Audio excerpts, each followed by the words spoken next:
So, today we want to talk about what I think is one of the greatest teachings of all time. I mean, on the Mm, internet, there's so many people telling us, like influencers, like what's good and what's not. But I mhm, think the ultimate source, of course, is Jesus and what he taught more than 2,000 years ago, mhm, right? So we're going to be talking about the Sermon on the Mount. But before we get into it, really want to talk about a little bit about what happened before that.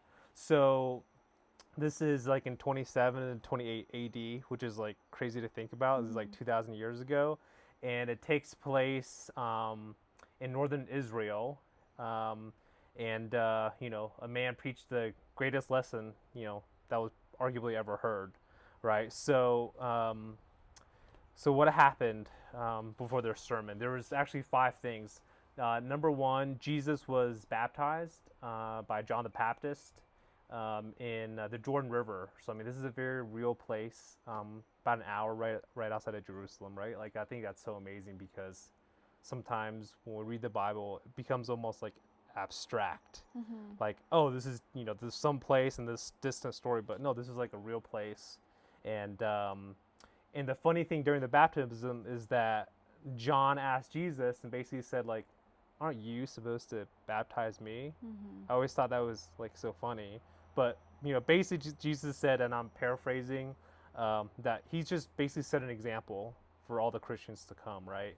And and the Bible talks about as Jesus came out of the water, the heavens opened up, and he saw the Spirit of God descending on him like a dove. And the word, and I quote here, it was alighting on him. So mhm, when you hear that, like what comes to mind? hmm. If anyone's experienced the presence or the power of God, I think that's the one thing that's undeniable.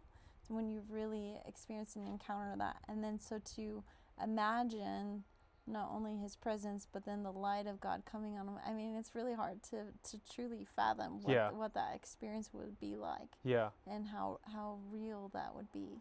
What are your thoughts? I mean, I think to be lit by something is just it's so powerful because I think of for example, if you light something on fire, the whole entire thing is Mm, consumed and it's radiating, right? So that's what I kind of what I think about. And then number two, Jesus was tested in the wilderness, right, for 40 days and 40 nights. And so I think about the highs and the lows. Like Jesus has just went through this experience, and it could be anybody, not even Jesus. Like you go through this experience where you're on cloud nine, you're up here, and then the next experience that he has is he's in the wilderness and he doesn't eat, right, for 40 days and 40 mm-hmm. nights. Like if I don't eat for a day, I'm like I get hangry. Yeah. Like fasting to like 3 o'clock, 4 o'clock in the afternoon sometimes feels like a deep fast, right? Mm-hmm. So I can only imagine like what he felt. But the Bible says, Jesus was filled with the Holy Spirit Mm. after the baptism, and the Holy Spirit led him in the wilderness for 40 days and 40 nights where he couldn't eat. And during those 40 days, he would be tempted by the devil. And sometimes I think like, why did that happen? So when you hear that, like, what are you thinking? Well, to be honest with you, I think modern day you actually hear the stories about those, whether it be music artists or those in the industry, Mm-hmm. and a lot of them have had this experience with where they say that the enemy comes to them and are like, if you sell your soul or if you do all these things, I will give you this, I will give you that. And Mm-hmm. so when I think of it, it's like the Lord knows His plans, He knows His purposes for us, and the enemy knows. But before Jesus died on the cross for us, it really does say in the Bible that the earth belonged to Satan. He reigned and he ruled at that time until Jesus came back. And so the enemy knew what was at stake, right? So he was trying to tell him and tempt him, Mm-hmm. say, I'll give you everything. But the truth is, in these passages that we read, he did reign and rule on the earth. So he Mm-hmm. did have that power and authority. Right. And so Jesus, for that, to sustain that and know what was on the line and the cost and the true Yeah. reality of the kingdom Right. and the long-term vision, I think it's pretty incredible. Yeah, I think that's a great way to think about it because like it was so overwhelming. And even Mm-hmm. though Jesus was God in human form on earth, like he still had a body like us. He still felt the same pain and a lot of the same things Mm-hmm. that we did. So move on number 3. Jesus begins to preach in Capernaum, which is real modern day place. It's 2 hours north of Jerusalem by car. Yeah, so if you look on Google Maps, for example, on the Sea of Galilee, it's on the northwest shore of the Sea of Galilee. So as Jesus begins to preach, people start following him. And the number 4 out of 5 things that happened before Jesus gave the sermon was he called his first disciples. So I imagine Jesus is, by the Sea of Galilee, and he's on the shore. So naturally, along the shore, there's fishermen, right? So there's people that are trying to feed their families, and they're just everyday people trying to make a living. And he walks by 2 brothers called Simon. Well, Simon called Peter and his brother Andrew. And these guys are just fishing by the shore, and Jesus calls them, and they literally drop everything to follow Jesus. And then, interesting enough, another 2 brothers, which I always thought that was, kind of interesting. It's like, oh, 2 brothers twice, right? James and John, son of Zebedee, which is different from John the Baptist, but they're both John. And Jesus called them, and the scripture literally says they immediately left the boat and started following him. So it's like, imagine you're like working at your job, and then you just immediately leave your job that's feeding your family and your livelihood, and you just go follow a man that you see. Like, that just blows my mind. Like that. I think that's kind of the power that Jesus had with people. And this is before Jesus did any miracles. Of course, he was preaching like we just talked about in Capernaum. But just for people to drop everything that they're doing, just follow Jesus, like, it's still kind of like boggles my mind a little bit. And the 5th thing that Jesus, and the last thing that Jesus did before he starts the sermon was he starts performing miracles, right? He starts, and this takes place in Galilee, in northern Israel, and southern Lebanon, modern day southern Lebanon. And he heals people that had, the Bible says, various diseases, those with pain, those that were demon possessed, those that had seizures, and that were paralyzed. So like, I think Jesus is demonstrating that he's just not another prophet, because there were a lot of prophets that came before him, right? But the fact that Jesus has the power on earth to perform those miracles, I think it just gives him so much validity to what he was doing, that he just wasn't another person. And so at that point, I mean, if you can imagine, like, modern day, if somebody starts teaching all these wisdoms and does miracles inside of you, like, people are going to start following this guy. Whether you're Jesus or whether you're another modern day person. I don't know anybody else has done a miracle in modern day, but so anyways, a large crowd starts following Jesus, like, everywhere he goes. So it talks about anyone from Galilee, Jerusalem, Judea, and just regions across Jordan. So as these crowds start following him, I just imagine like throngs of people, and it's getting like a little out of hand. And this is where we roll into the Sermon on the Mount. And the crowd is so big that he has to, if you like modern day, if you have a big crowd following you and you're standing at eye level with everybody else, like, you can't see Jesus, you can't quite get his attention, right? So Jesus basically finds a mountain where he stands above everybody, and the crowd and his disciples gather around him. And so Sermon on the Mount is in 2 parts. I like to see it. The first part are just 8 blessings that we know as the Beatitudes, and then the next are why to see as 12 lessons, 12 life lessons that Jesus gives us. So the first 8 blessings are, and we're going to quote here. So during this video, we're going to do a lot of paraphrasing, but also quoting. So the Beatitudes, if you want to read it, just 1 through 8, please. Yeah. Blessed are the poor in spirit, for theirs is the kingdom of heaven. Blessed are those who mourn, for they will be comforted. Blessed are the meek, for they will inherit the earth. Blessed are those who hunger and thirst for righteousness, for they will be filled. Blessed are the merciful, for they will be shown mercy. Blessed are the pure in heart, for they will see God. Blessed are the peacemakers, for they will be called children of God. Blessed are those who are persecuted because of righteousness, for theirs is the kingdom of heaven. Blessed are you when people insult you, persecute you, and falsely say all kinds of evil against you because of me.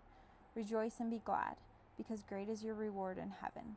For in the same way they persecute the prophets who were before you. So when you read that, what is like your first gut reaction? Just diving into the meaning, I think diving into the Greek words and what they actually mean.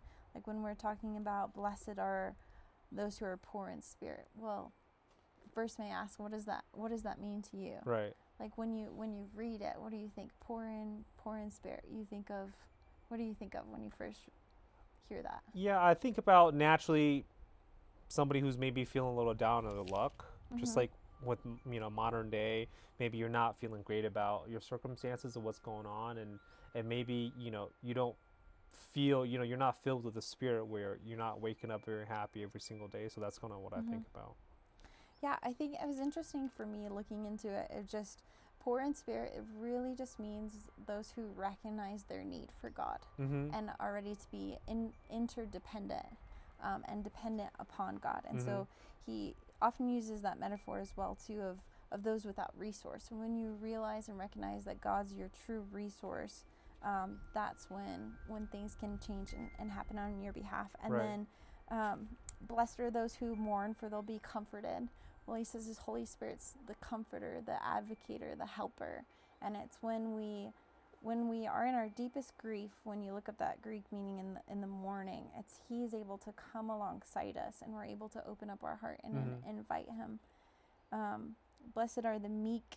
The meek actually is really the bridled horse who has strength and has power, and he's not this timid, shy thing. It's strength under control and directed, and so it says they will inherit the earth. And I'll let you continue on with more, but I just think there's so many fascinating elements when you just really just meditate on what it means and what Jesus was truly saying about the kingdom. Yeah, and as I'm listening to you kind of talk about these things, what really comes to mind is a lot of times when we are feeling great in life and everything's going amazing, I think there's not a lot of room for Jesus to come bless us, because when you're riding so high, you feel like you're on top of the world. And personally, I've felt that, and I have experienced that, where it was the times where I really was feeling down and out. Was there room in my heart for Jesus to come bless me, and for me to, as a human, like want to seek out Jesus? And I think that's a flaw that I really recognize in myself, and I think it's kind of like human nature. So the sermon, we'll kind of wrap it up into 12 points, 12 life lessons, if you will. And so the first one, Jesus talks about the salt and the light. Right? So Jesus says that we are the salt of the earth, but if the salt loses its saltiness, it's no longer good for anything except to be thrown out. And he even adds in there like trampled underfoot, which I always thought was like, okay, wow, he's really making a point there. And in the same way, we are the light of the world. A town built on a hill cannot be hidden. And people don't light a lamp or turn on a light bulb and put it under a desk or a bowl. Instead, they put it up high, and it gives light to everybody in the house. And so he says, let your light shine before others so that they may see your good deeds and glorify your Father in heaven. And so when we are, talking about the light and the salt, like what comes to mind for you? I think always, like back in the caveman days, they had the salt that preserved the ice, right? So I think a lot about preservation. And when we are truly the salt, when we're the salt of the earth, okay, Jesus is gone. He's no longer here with us, but he's given us his Spirit, right? He says it's better that I go, because then I can give you the helper and the advocator. But if you think about it, for me and you, I'm like, I would have been rather running with Jesus. Like, rather, what do you mean it's better that you go? But the fact that we have the ability to partner with him and his Holy Spirit and preserve who he is and his character and nature when we tap into him. So that's what I think of the salt. And I love when you drive up the mountainside, if you think of at night and you see those little tucked away homes and you see the just lit up and just glimmering on the hill, I just think, man, like Jesus really, we are truly to be that light shining in the darkness in this generation, in this place, and preserve who he is, his character, his love, his heart. And it's a very powerful thing if we uphold underneath what he's called us to, for sure. Yeah. Another thing that stands out to me is, the reason why we do good deeds is not to show other people, because I think in society it's so commonplace to do something to impress others or gain favor. But to me, I think what really stands out for me is, we're doing these deeds to glorify God and not to gain favor with people. And I think the greatest testimony that we can give is just like how we live every single day, right? Because as we pass strangers, we can't always, we don't have 15, 20 minutes, whatever it is, to tell them our story and what God has done for us. But I think if we, show who we are as Christians without even telling somebody that we're Christians, but just by our action, like, what makes this person different? Why are they acting like this? I think that's one of the greatest testimonies that we can give. So number 2 is Jesus says he comes to not abolish the law, right, but to fulfill it. But I think oftentimes when we read the Bible, it's like we have to really think deep about it and what it means. So the way that I kind of see it is like Jesus is basically telling us, I think being great is not complicated. And if you want to be great, whether it's 2,000 years ago or for today, all we have to do is like follow Jesus' teachings, and we don't have to reinvent the wheel. And so Jesus says, anyone who sets aside one of the least of these commands and teaches others accordingly will be called the least in the kingdom of heaven, but whoever practices and teaches these commands will be called great in heaven. So he's basically saying, hey, all these lessons I'm about to give you, just follow them, and you will be great in heaven. And I think there's so much noise. There's so many things in life pulling our attention to, a guru here and a guru there. I think he's just really making it simple. Like, what do you think when you see that? Well, I love the last part. It says, "For I tell you, unless your righteousness surpasses that of the Pharisees and the teachers of the law, you will certainly not enter the kingdom of heaven." And it's just like they thought they knew it, they had it in and out. They knew the laws, they could quote it from their hearts and scriptures. And Jesus is like, "You are totally missing it. This is not. It's not up here. It's truly from our heart and from our spirit." And what does it mean to, when we read the Proverbs, when we read the New Testament, that he truly just wants us to obey him and to follow his commands and memorize them and know them in our heart. And it's more, I think, of a heart posture than this puffed up knowledge, of course, like what the Pharisees had. And so he's distinguishing and making the difference. And that's the beauty of the kingdom too, and being led by his spirit. Jesus spitting in the mud and healing someone's eyes, like that's not going to come from knowledge and a puff up. Like that's going to come from his spirit speaking to you and being led in your heart what to do. And that's very puzzling and confusing and offsetting by people, for sure. Yeah, because the Pharisees were seen as people that were the experts, right? They could quote, they could memorize stuff, and from maybe a human standpoint, like, oh, these were the authority. So like here comes Jesus and telling everybody like, hey, these people, they don't know it all. And and that's just, I think that's a great point. And it's not rules and regulations. A lot of us grew up under it's rules, it's black and white, it's condemnation, and when really his heart is love, and to obey him and to follow him.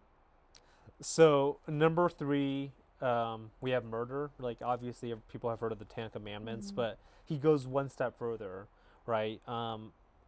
And what I read from that next passage is that you want to resolve conflict and you don't want to hold any grudges. So I mean, everybody knows not to murder, but Jesus goes one step further and he says, anyone who is angry with others will be subject to judgment, and anyone who says you fool, meaning they put down others, will be in the danger of the fire of hell.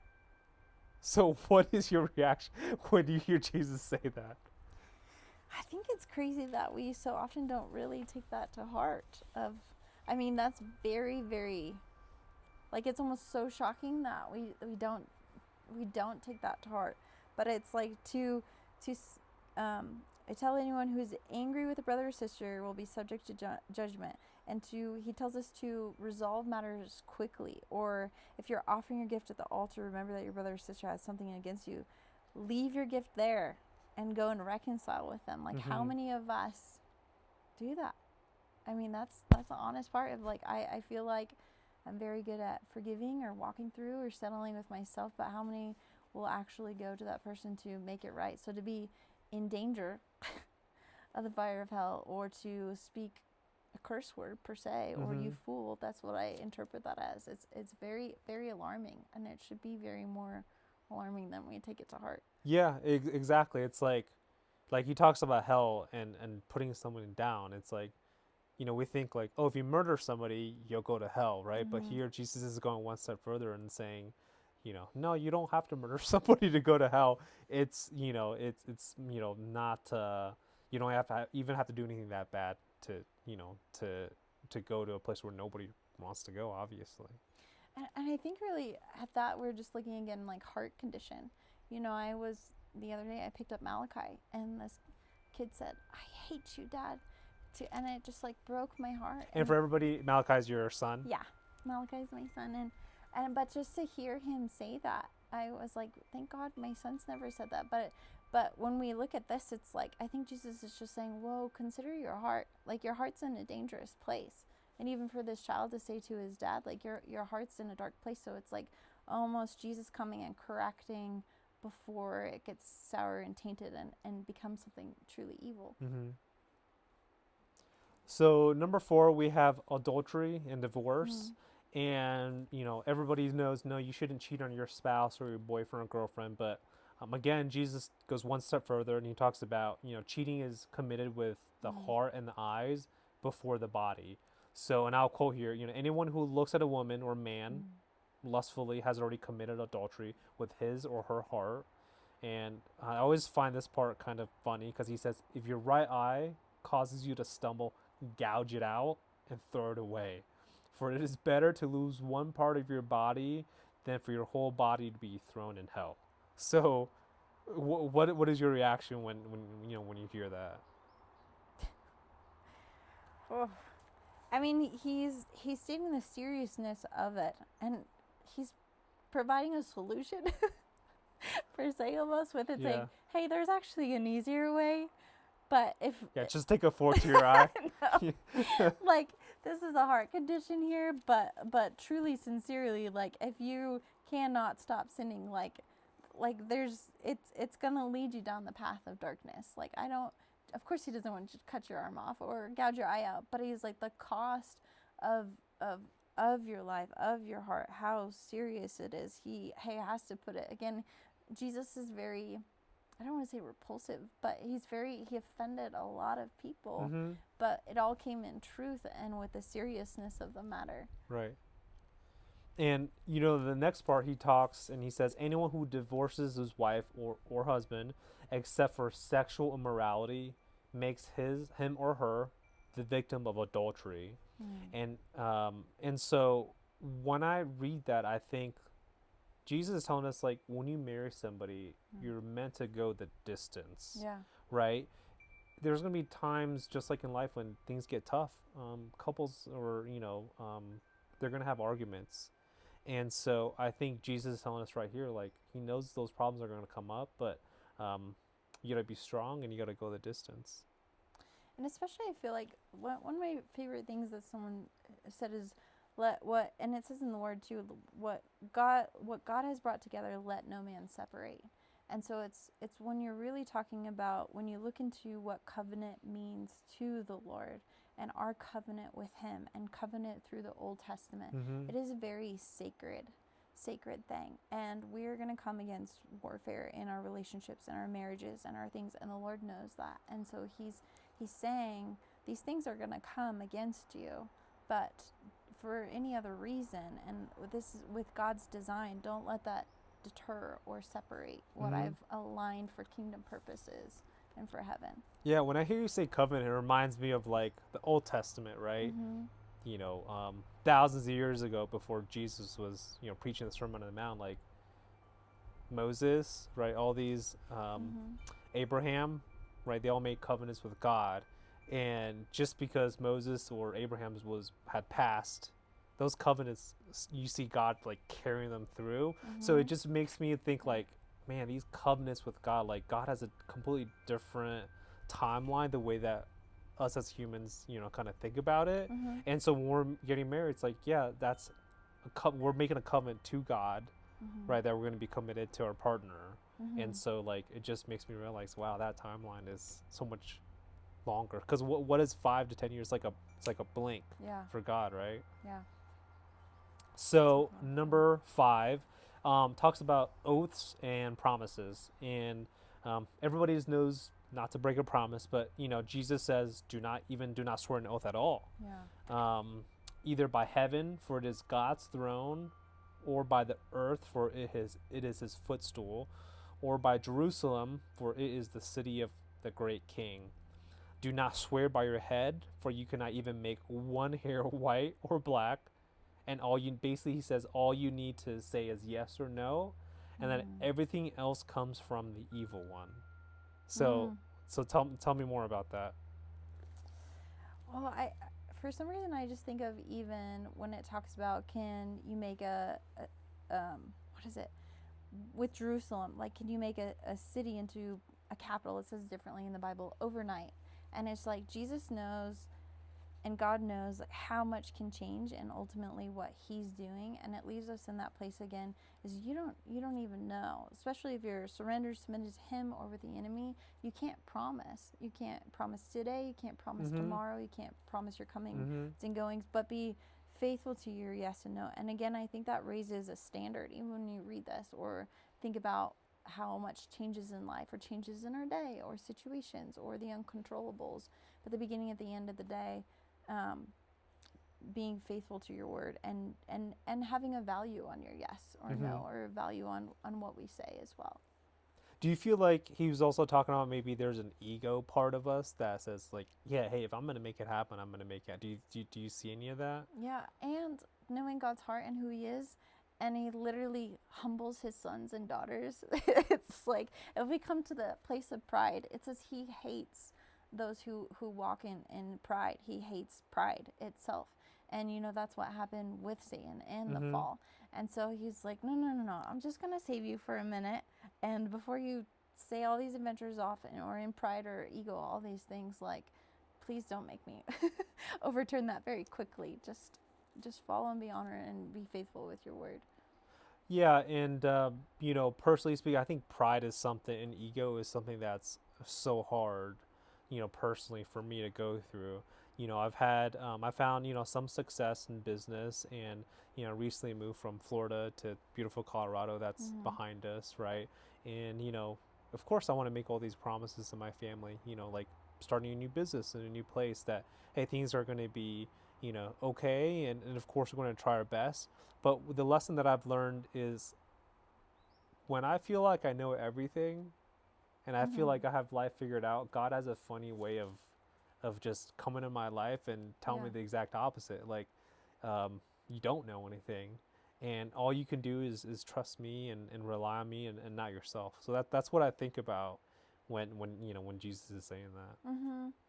And I just think when we partner with his spirit, exactly that, his way, his path, this narrow path, is so far different. The unthinkable, the unimaginable, the miraculous. We can't exactly plot our course. And I listened to something interesting the other day, and it was talking about just those who aren't following God. Mm-hmm. The enemy's not going to stop them. We watch them reach high levels of success or playing out these things, and there's nothing stopping them. But when we are partnered in alignment with God and choosing him and choosing his heart and his kingdom, we are going to have things that look like setbacks, or things that we bring us to our knees to cry out to God. And so it is hard to have and uphold that ego, which he doesn't want us to have that. Yeah.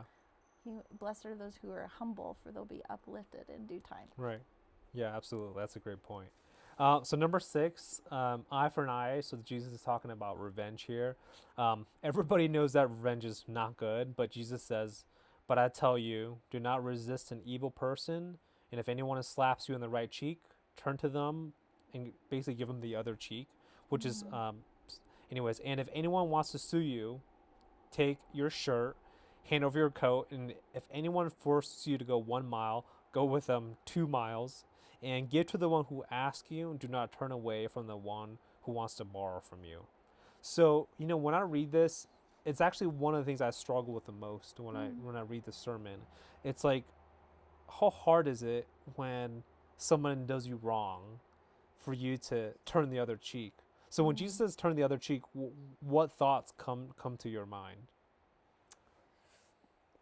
Um, golly, I think of previous scenarios and circumstances in my past or even with family, and I know what happens to my heart when I try to stand up for myself, or when I try to retaliate, or when I try to says do not risk an evil person. Well, what's at work inside of a person who's operating out of evil for you? It's only going to breed and brew out evil from within you if you allow it or give it the chance. Mm-hmm. And so I think even this part, not only a heart posture, truly it's releasing and letting go, and being able to walk in that purity of heart without being tempted to do evil or retaliation, or when we talked about earlier, anger, and even simply calling someone a fool, right? And so it's like, at what cost is it worth resisting this?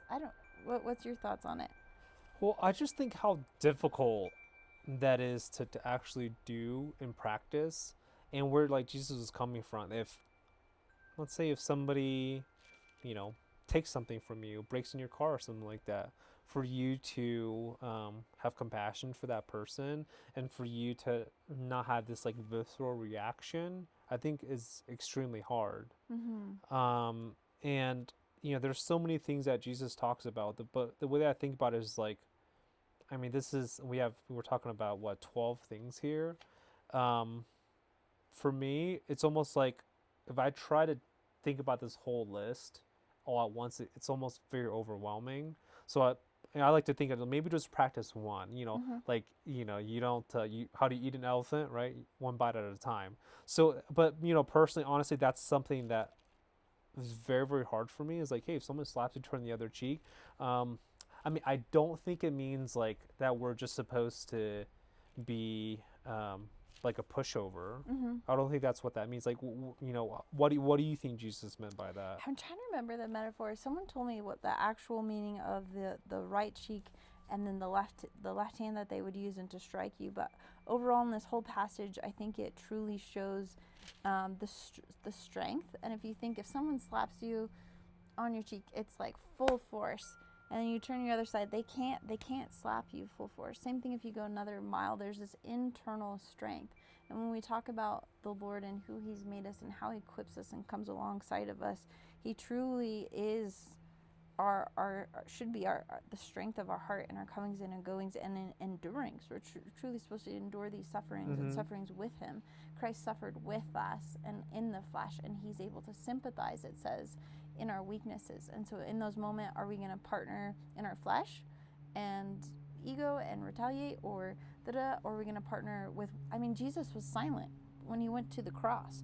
They spit on Him, they slapped on Him.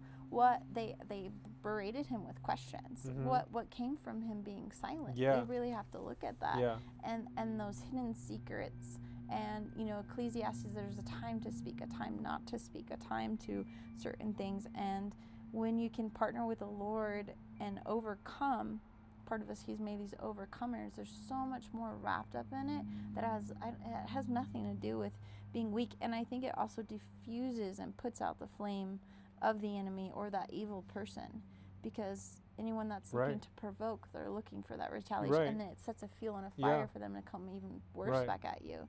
So it almost extinguishes the flame. Yeah, that's so true. I never quite thought about it like that, but it's like you can't fight fight fire with fire, Mm-hmm. right? He says, and then next he says, love for enemies, right? He says, love your neighbor. Everybody knows that, you love your neighbor, hate your enemy. Kind of like, you love your family or your Mm-hmm. friends and you hate your enemy. But Jesus, says, love your enemies and pray for those who persecute you. He causes his sun to rise on the evil and the good, and sends rain on the righteous and on the unrighteous. If you love those who love you, what reward will you get? Are not even the tax collectors doing that? And if you greet your own people, what are you doing more than the others? Mm-hmm. And he ends, and I always thought this part was so interesting. He says, be perfect, therefore, as your heavenly Father is perfect. So what is your first gut reaction? I mean, when he talks about tax collector, Mm-hmm. at that time, tax collectors were basically seen as the person that people liked the least. Yeah. Right? Because there was somebody that literally went to your house or your business and got money from you. So of course nobody liked to see the tax collector. Yeah. I mean, nowadays we just mail a check to the IRS. That's not quite as confrontational. But Yeah. what do you see when he says love your enemies? I think by experience more so, because I think that's harder to do again from our mind always. But I've never seen more change within people by just surrendering and releasing and praying for them and their soul and their heart and the situation. My son's father, for example, and just being able to bless him and love him and just to see things that I couldn't change in the natural. There was a time I couldn't even get his visa over and to take him to a different country. Mm-hmm. And the moment that I just started praying for him, it was like easily later on within that year that he said yes, and it wasn't a thing. And so I think the value in that of that God is able to change and work in those hearts of beyond our control or beyond. I think that's one thing that sticks out to me the most. I think love your enemies, love them. How do you love them? I think there was one time, this is another story, but there was one time I'm not an angry person at all. And with my mother, I had a moment where I was just so angry and I was very convicted with the scripture that if you are filled with this angry and hatred, then it's almost like murder. Mm-hmm. And I just remember getting down on my knees and I was like, Lord, let me see her face and help me forgive her through me and forgive her until I can see her face and its peace. And I literally sat on my floor for 30 minutes. It felt like a long time until I let his love flow through me, his forgiveness flow through me and out and reach to her. And then it was like that feeling and everything was gone. And so I think that to me is more experientially, like if we talk about an enemy or someone who's severely wronged you or in business or whatever, how can you love them? How can you not just, well, I wish them the best, but you're still have that angst against them. And so that's kind of experientially what stands out to me is like, if he's created us and we experience his love, how do we let his love flow through us Mm-hmm. into others or flow through us to bless them Mm-hmm. and understand that something else is operative in their life or in their past or another spirit operative in them that we can just release them fully. So really what I'm hearing you say is like if we try to just use our own self-discipline or self-will to try to forgive people, that's really hard. But Mm-hmm. if we let the Holy Spirit and if we let those feelings flow through us first, then out of the overflow of those feelings, do we have the power to be able to forgive others, Mm-hmm. right? When it may be extremely hard to. Yeah, absolutely, 100%. And next he transitions and he talks about really like how to live, right? So he talks about giving to the needy and don't be all high and mighty. So he says, be careful not to practice, this is number 7, your righteousness in front of others to be seen by them, for you will have no reward from your Father in heaven. So when you give to the needy, don't announce it with trumpets. And I get this visual in my head, like don't parade it down the streets, right? I like that. Yeah. And when you give to the needy, do not let your left hand know what your right hand is doing, so that your giving may be in secret. Then your Father who sees that it is done in secret will reward you. Mm-hmm. So when you think about something that's done in secret versus for public show, what comes to mind? I think I'm still pondering that. I think you've probably had it before, but a check. If something always feels good, God's intended it for us to bless others, to help others, and there's always a reward. For that person, there's value in what they receive from you, and He's created our hearts that it fills and satisfies us. Well, same thing when we talk about the light and the fire. I feel like when it is paraded or when it is spoken of, again, we're talking about ego and pride. Then we went from something of purity of heart in a moment to wanting to uplift ourselves in that, and then it diminishes the actual act itself. Yeah, and I think it's just human nature to seek the approval of others. I think as we get older, I think for a lot of people that desire, like it, dampens down a little bit. But my eldest daughter, she's 11, and I think when we're kids, like we all care so much about what our peers think and what people around us think, that a lot of times we'll take certain actions that are not us in order to like fit in order to not stand out from the group, right? So to do something in secret, not for the approval of others and not needing that approval from others, I think it's like a muscle that you have to practice. And so number 8, it's almost it's a very, very, I see some like underlying current where Jesus says, He teaches us how to pray and be forgiving of others. So He says, when you pray, don't be like the hypocrites, for they love to pray standing on their churches in the street corners to be seen by others, and do not keep on babbling to be heard because of their many words. And I think about somebody who is wanting to come off really as a strong Christian, really, so that maybe other Christians will accept them or think more highly of them, rather than their focus being on just having that one-on-one personal relationship with God. Because at the end of the day, that's really the core of everything, right? Not how highly the church thinks of you. And so everybody, a lot of people have heard of the Lord's Prayer, and this is where it comes from the sermon. So if you'll please read that part. Yeah. So, Our Father, who art in heaven, hallowed be your name. Your kingdom come, your will be done on earth as it is in heaven.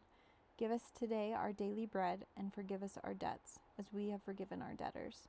And lead us not into temptation, but deliver us from the evil one. When I read that, it's I think about, if you forgive others when they sin against you, God will also forgive us, right? And passage talks about, but if we do not forgive others of their sins, God is not gonna forgive us for our sins. So that's kind of like the golden rule, isn't it? Basically, treat others how you want to be treated. So what are your thoughts on that? I love this prayer and how he breaks it down simply. There was a point where me and Malachi, we start praying this about every single day, and you really look at it, and there's alignment and there's protection in it. There's a verse in the Bible that it says, bear fruit in keeping in with repentance. And it's like, well, what does that mean? When we ask the Lord to forgive us our debts, forgive us our trespasses, as we forgive those who trespass against us. It's, if we're operating in that daily, how much does it, and you're really great with metaphors, but how does it keep our heart pure when you think about a cycle and something that purifies out and consistently, versus if you wait 5-10 months to do something like that? It really keeps our heart pure. And when we're in alignment with Father and saying, God, let your kingdom come, your will be done on earth as it is in heaven. It's acknowledging Him, His plan, His purposes every single day. We can partner with Him no matter wherever we're at and whatever He's doing on the earth, and we're asking Him to come in. And so there's an alignment, and there's protection, and then there's the need for Him. Give us today our daily bread. We need to be hearing Him, His voice, His conviction, His leading, His guidance in business and life, with our families, with our children. And so I think it's just the ultimate prayer that breaks down in simplicity, that kind of covers all your bases per se. It's like, you don't have to go babbling on like all these people. Like, if you're gonna pray, And you should pray and pray these things, because this is how my kingdom's set in order, and you will be fruitful from this place. Funny enough, when Jesus says, forgive others their sin, because if you don't, he's not going to forgive you of your sin. I almost think about it during like Christmas time. The joy that I get from giving a thoughtful gift to somebody that I love a lot, that joy is infinitely greater than if someone gives me a gift even a gift that I really wanted. Right? So, almost in a selfish way, because we're all humans, right? Like almost in a selfish way, I feel like God is saying, like, if you can't forgive that person for them and the thing that they did bad against you, like forgive them for yourself. Yeah. In a way, right?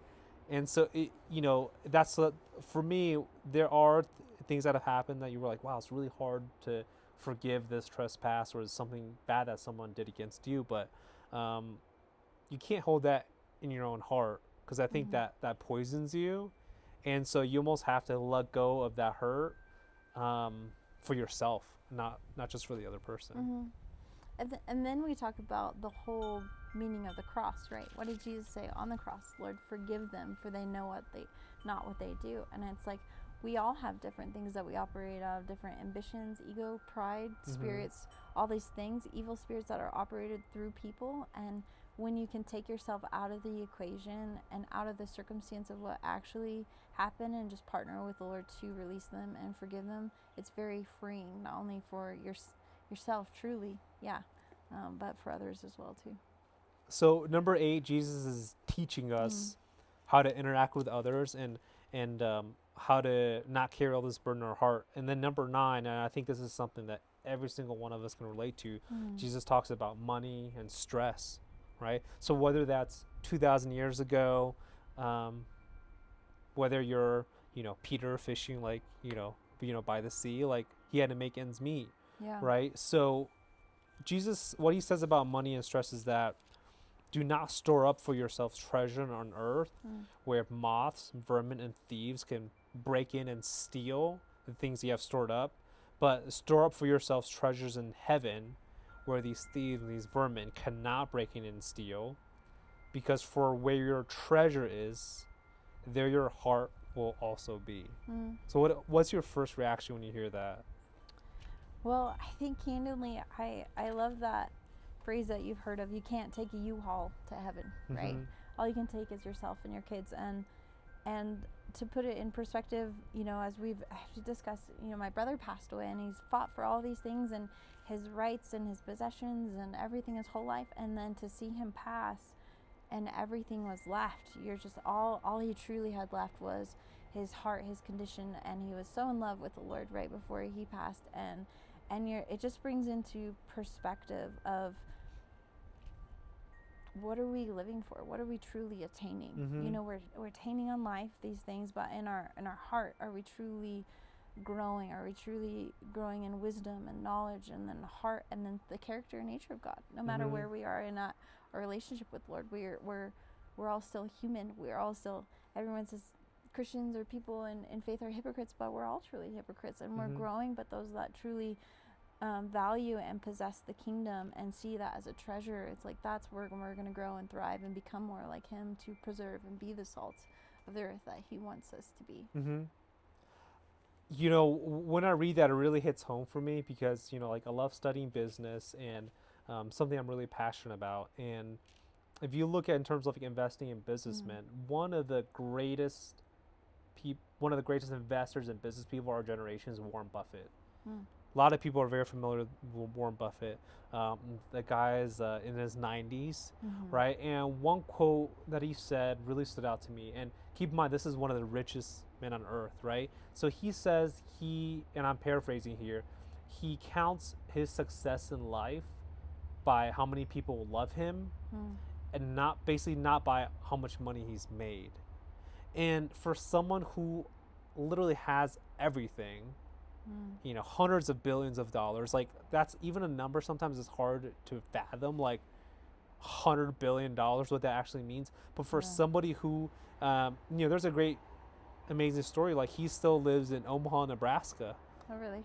He lives in the same, single family home that he lived in. He doesn't drive a fancy house. He doesn't drive a fancy car. He doesn't have this elaborate house or these $100 million yachts. And so that's actually one thing that I respect about Warren Buffett the most, is that he's someone who has everything, but he doesn't need possessions and these treasures, right, that Jesus talks about to make him happy. So that to me is what makes Warren Buffett, to me, one of the most people that I respect Yeah. the most because of that. And so Jesus goes to the next passage and he says, no one can serve two masters.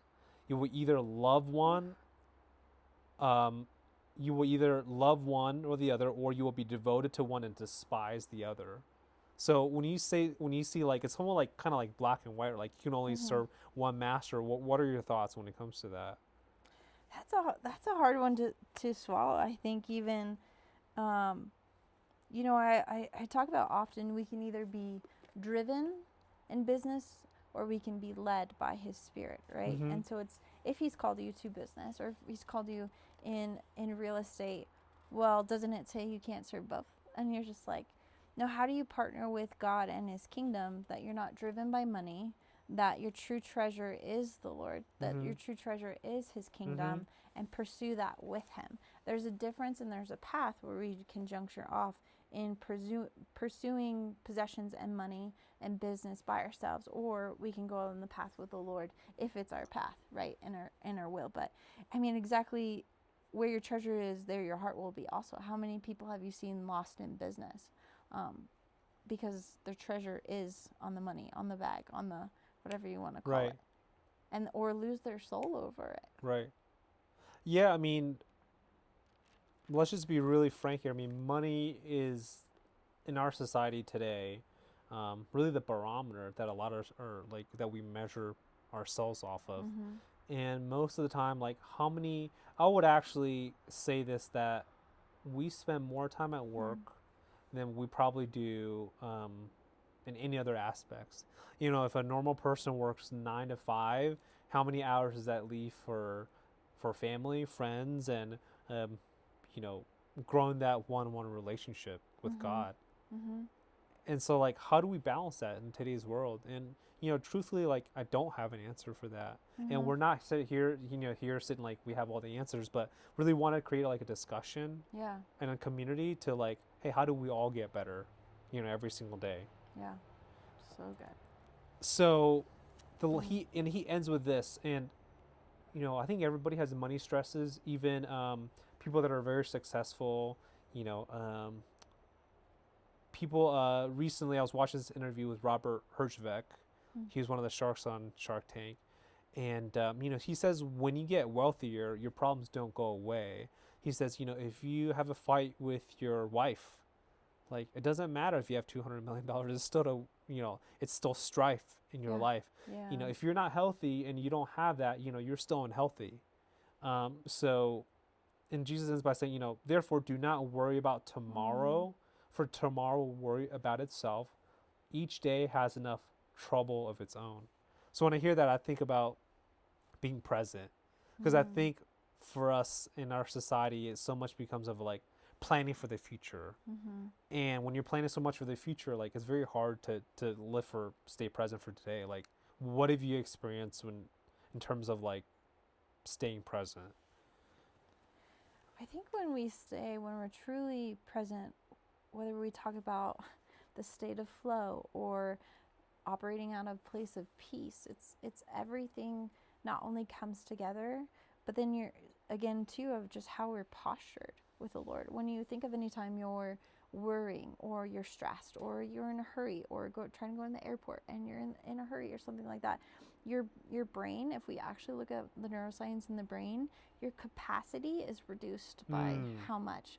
And so it's another way that we can partner with his spirit, knowing and trusting who he is as the Father, as a protector, as the comforter, as the guide, and that he truly has our lives in his hands. And when we can surrender that and release ourselves, then we can fully operate at full capacity. And that's when we can be creative. How creative can we be as people with whatever ideas or pursuits or visions when we're worried and when we're stressed. Mm-hmm. We're completely diminished at whatever level. You know, when you say that, I've recently been reading this book by Jordan Peterson, and it's something like the 12 Principles to Live By, or the 12 Rules, whatever it is. And all these people, like, you know, I think Jordan Peterson makes a lot of great points. But the thing is, the things that he says, a lot of things that a lot of the people in the, I'll just call it self-help authors community says, they're basically reiterating what Jesus has already said more than 2,000 years ago. Wow. So it's so funny to draw the connection of like the same truths. They don't change even through thousands of years. They like pierce like time, if you will, right? And now, like you said, we do have the science to back it. In his book, just really long story short, is like he talks about lobsters of all things. Like the lobster who's at the bottom of the chain, who was smaller than other lobsters, like they have less serotonin in their brain, and it causes them to react more. And so it's like, you know, when you say that, it's like Jesus is teaching us right here to not worry so much about tomorrow, you know, and he's already teaching us how to live. He's like, he's already got it figured out. We don't need to, like I said in the beginning of the video, we don't need to reinvent the wheel. Right. So number 10, and it talks about judging others, right? And how many times has this come up?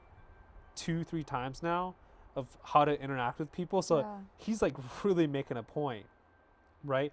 Number 10, he talks about judging others. Do not judge, or you too will be judged. For the same way you judge others, you will be judged. So, you know, this to me is like hand in hand with forgive others for their sins, or God will forgive you. And he gives a very, I think, visually striking image in my mind. He says, why do you look at the speck of dust in your brother's eye, but pay no attention to the basically big wooden plank that's sticking out of her own eye? Right? So when you think about that visual, what do you think? Well, I'd even just like to say, like, we can all think of that one friend that you're just like, do you not see, or are you not aware of, you know? But when we usually take a moment, if you can be introspective, if you can be self-reflected, usually you can catch yourself and be very easy to tell. But you have to have that in mindset of first and foremost of like, I need to be careful with my mouth. Like, it's easy to pick apart other people and their flaws, but how often are we self-aware, or just take a moment to grow on these planks that are in our own eyes, and just like, what am I picking apart in this person, you know? Yeah. So one thing that comes to mind, and I'll just be very vulnerable, you know, my wife and I, we had triplets about a year ago. You met Emily, and a lot of times there's like a lot of very trying times of where we're both just trying to do our best for the kids, and you know, raise them to be humans that we like, you know, because I heard somebody say, like, you don't want to raise your kids into humans that you don't like. I like that. You know, and so a lot of times I find myself like criticizing Emily and my wife, like, oh, the kids are crying, maybe try this. And I think it's so easy for me to just like fall into that spot of like just nitpicking.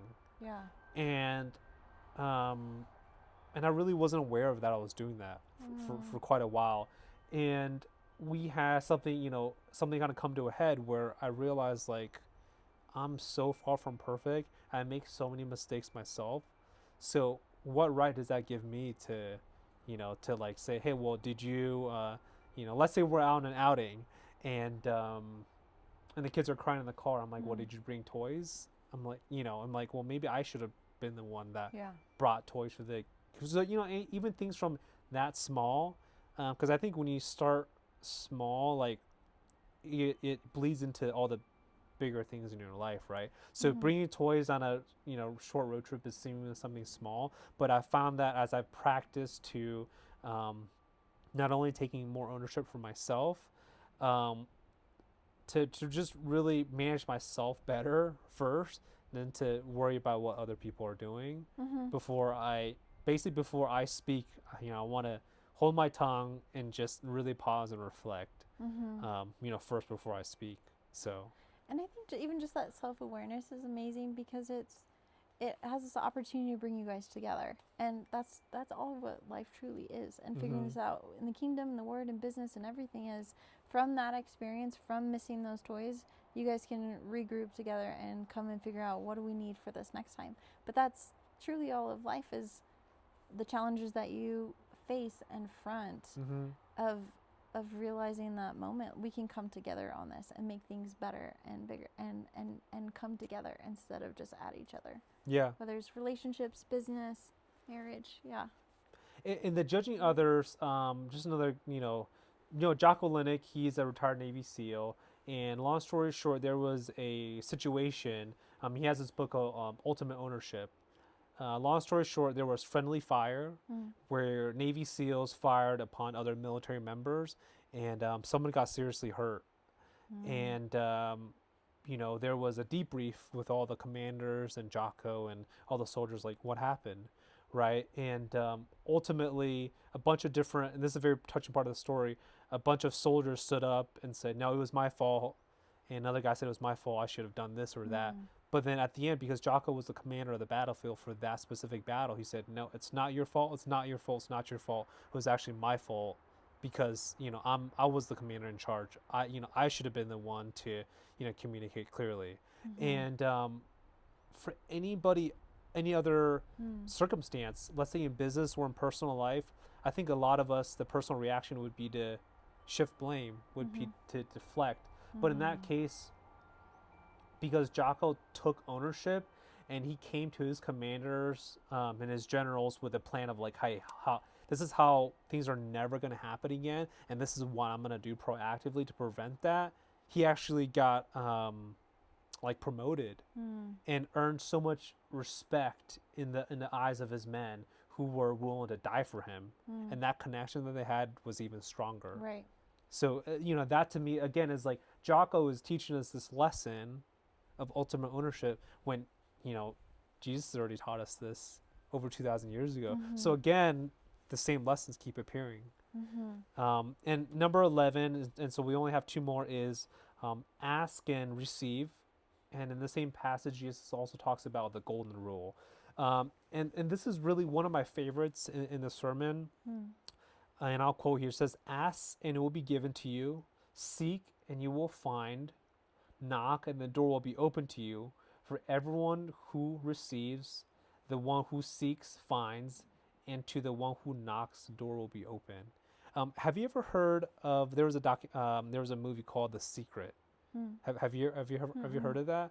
But it basically says that if you have a positive mindset and you set a goal and you work towards it, that you will eventually get to it. Maybe some of you have seen it, some of you have not. But here Jesus again is like teaching the exact same thing. If we want something first, we just have to ask for it.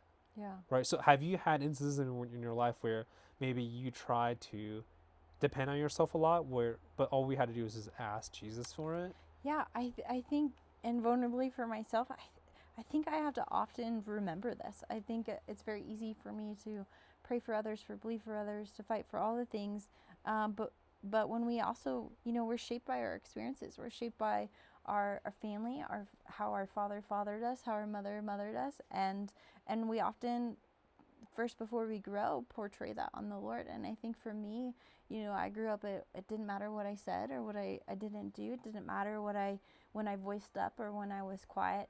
I was used to just accepting and receiving whatever I was going to get in whatever form. I felt guilty for asking. I wasn't close with my parents when I was younger, and I didn't want to feel like I was taking advantage of them. And so I think for myself, I have to understand in this God's heart that He cares about my heart. He cares about my life.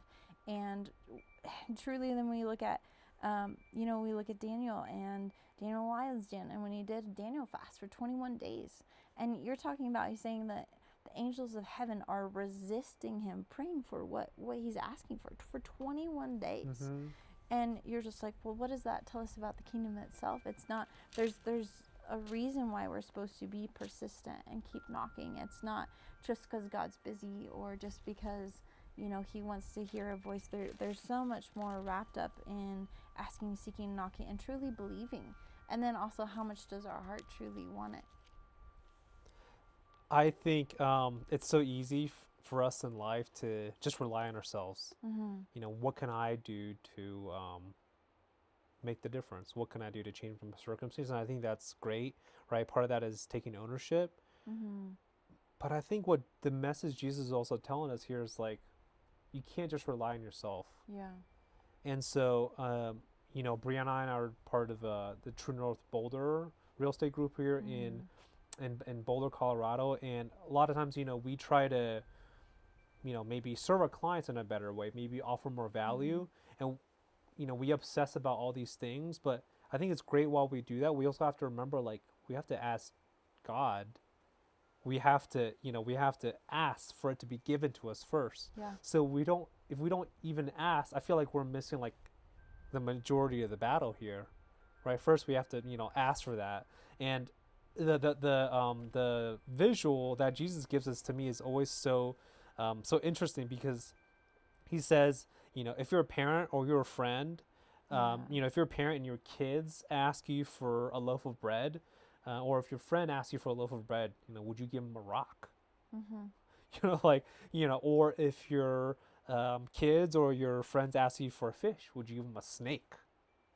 Right? So he says, even if we who are imperfect and flawed knows how to give good gifts to our children and our friends and family, how much more will our Father in heaven give good gifts to those who ask him? Like, wow. So what is your first reaction to that? That we really got to start taking to heart, as parents, exactly that. It's like, I wouldn't give Malachi something out of spite, or when you see the genuine heart or that genuine need, that he's needing food or that he's needing something. I'm not going to deny him of that. I'm going to give him everything and more. And so I think we neglect the truth of that our Father is a good Father and truly sincere and has greater blessings than we can ever comprehend. Yeah, and I think sometimes it's Jesus really simplifies things to the most basic core, right? Jesus isn't saying you have to do some crazy chant or do some incantation, something super complicated. He's like, no, just ask. And I think for me personally, even though I've read the sermon a few times, I have to constantly give myself that refresher to ask, because if you don't ask, how's God supposed to give it to you? And then also trusting timing. There will be times when you think about our children and maybe they're asked for dinner or dessert late at night, or for certain things, or play video games. Just simple, break it down, and trusting that God knows the timing of things. And so if it's denied, if he's a good Father, that there is timing that comes into play too. That if we are asking something, or if we're asking something that we think is good for us, Malachi will do all the time, or our kids with foods or snacks that is truly, or it's just there's so much poison in there. I'm not, or chemicals. We're not doing that. We're not doing that frequently. And so to know that when we ask the Lord, to trust his timing, to trust that he knows what is good for us, and to seek and knock, and for the right things, and the rightness of our heart too, and the purity of our heart, he's going to give us the things that we desire. Yeah, and I draw a parallel and I connect the dots, if you will, of Jesus was saying earlier, don't be the person on the street corner who's just praying and saying all these words to make themselves sound really good. He's like, no, you don't need to do any of that. Just ask very simply, and the golden rule, I remember growing up in elementary school, we had, it was third grade, we had the golden rule, on the top of the classroom. And, I didn't know it was from the Bible, but, this is where it comes from, right? And the sermon is Matthew 7:7. He says, do to others what you would have them do to you, for this sums up the law and the prophets. And here he is. He's like, I'm going to give you all these lessons, but what does it ultimately boil down to is this one sentence right here. So again, he's like simplifying. And I think, I grew up going to a Christian school, and my parents took me to church every single weekend. And the opposite thing kind of happened is that it kind of like pushed me away from the church because it seemed really complicated. It seemed like all these things and all these traditions that I had to do. And it wasn't until college where I really stepped away from God, and I hit a low in my life. And something, when you're, again, it's like when we're at our low, who do we seek? That's when the opportunity comes to be able to connect with God. And when I read the Bible, it really helped me to develop that one-on-one relationship. And I think that's really the basic and the fundamentals at the end of the day. It's just reading the Bible and developing that one-on-one relationship, right? So the last and final point is Jesus basically talks to us about, don't be afraid to be different, and don't follow the crowd and what others are doing. So he talks about heaven, right? He talks about for wide is the gate and broad is the road that leads to destruction. Small is the gate and narrow is the road that leads to life, and only a few that find it. So what jumps out to you when he says that? I mean, there's so many distractions, ambitions. There's so many things in life that can deter us from what God's plan is, from what God's will is, from sin itself, from ensnaring our soul, our hearts, our minds, our emotions. And so what does it truly take to walk the path that God's chosen for us? We can't compare to other people's lives, to other people's successes. Bearing my cross looks different than yours and others. And so it's easy to walk the broad road, right, that's off to destruction. It's easy to get comfortable in many different things that will ensnare our soul. But what it really means, what God is really after for our heart, and the narrow gate looks so far different than we would comprehend. And I mean, you think of a narrow path hiking on a ledge. It's narrow, and you're just this far off the cliff. Like, you really got to focus. You got to focus and be steadfast on where you're going and what you're going after. Yeah. I literally have a visual in my mind in this passage. I think about the majority of the world kind of like, going this way in this really broad road, and it's really easy to follow the crowd that's kind of going on this road. If you had to describe that wide road, what everybody else is doing, how would you like describe that? The first word that comes to mind is lost. I think people are, their soul is searching, and they're hungry, and they're distracted, and it's wavering. It's constantly wavering between what they desire, what they don't desire, what they give into, what they don't give into, instead of being this steadfast, resilient. You're thinking about the climb, like a climb to the top of the mountain. Like, how many are willing to pay the price, the cost, and be steadfast in endurance to strength to get to that destination? And so it's that's just some things I think of, but it's just like it lost. It feels good. It feels like it satisfies you, right? But the narrow road is going to be hard. It's going to be humbling. It's going to be afflicting. There's all these things that are so much more. It stands out to me that the memes that the crowds are going this way, and you have that one person forging the path. Yeah. And choosing and believing in your heart and your spirit, and knowing that it's the right thing in the right direction, your internal compass. Yeah, and the wide road, it makes you think about like possessions, things, cars, houses, drinking, whatever you want to call it. I think those to me is the wide road. Like going through college and even parts of high school. That's what people are doing, right? They're partying, and while I don't think there's something inherently wrong with getting together with friends or going to a party or anything like that. I think it's saying that if we do the same things that everybody else is doing, we can't expect different results. Exactly. Right? So we almost have to be kind of the weirdo. We kind of got to be the weird one in order to get different results. And small is the gate and narrow is the road. And that means not a lot of people are on this journey. And that's why, as we wrap up here, I think it's so important for what we really want to accomplish is to build a community of people who are on that narrow road, because that road is narrow. It is very hard to go on that road by yourself. But if you can find a couple companions along the way, I think together we can go much further than we can just by ourselves. So that will wrap up today's video, and we'll see you in the next one. Thank you.